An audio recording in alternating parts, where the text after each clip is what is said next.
Steve Vancore, thanks for joining us. Welcome. Charlie Crist, right now it seems like it's Charlie Crist's universe and every other politician in Florida is living in it, wondering what he's going to do. Can he be beaten for whatever office he runs for? You know, I remember that George Bush at one point in his career was one of the most popular politicians in the history of the measuring. And now we look back and go, oh my gosh, who could ever thought that guy couldn't be beat? It's impossible to tell this early, this far out, but certainly he looks like the front runner for whatever he wants to do. He's strong, he's resilient, and people, I think his numbers come from the fact that people think he really cares about what's hurting them, what's bothering them, and that seems to transcend issues, that he seems to care. Can he be beat? Yeah, I think anybody can be beat. Do you think it's a tougher re-election for him for Senate or governor, or is it Charlie Crist as a matter? Indistinguishable. Voters will walk into the ballot if they like him, they like what he stands for, they think he cares, they'll vote for him regardless of the office he runs for.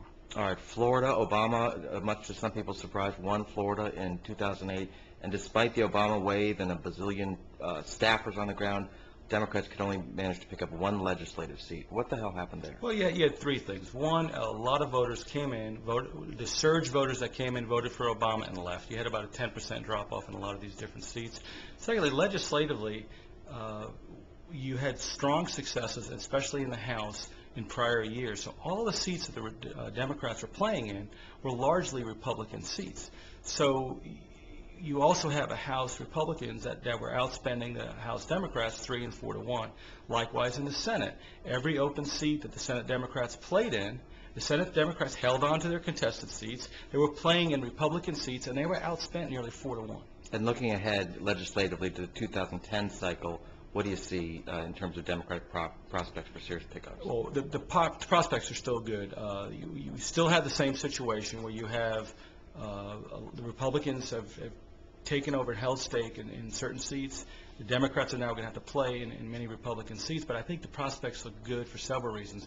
You have a number of swing seats that are open, and I also think the Democrats have a very good plan and are raising really good money right out of the box.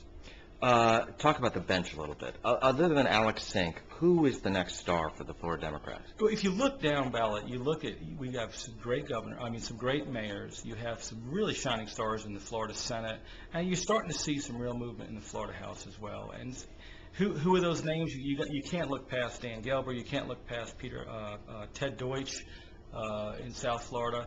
Clearly, Nan Rich is a very strong and solid voice, who I think is now getting her strong voice and growing stronger. So we have several good congressional folks. Alan Boyd up here is a good prospect statewide.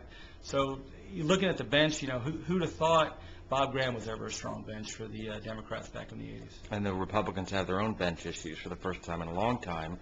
Other than Charlie Crist, who's the strongest statewide candidate that's a Republican? Other than Charlie Crist, there is no other strong statewide candidate. They all kind of level off at a second tier, at a distant second tier from Charlie Crist. All right, Steve Vancore, thanks a lot. You're welcome.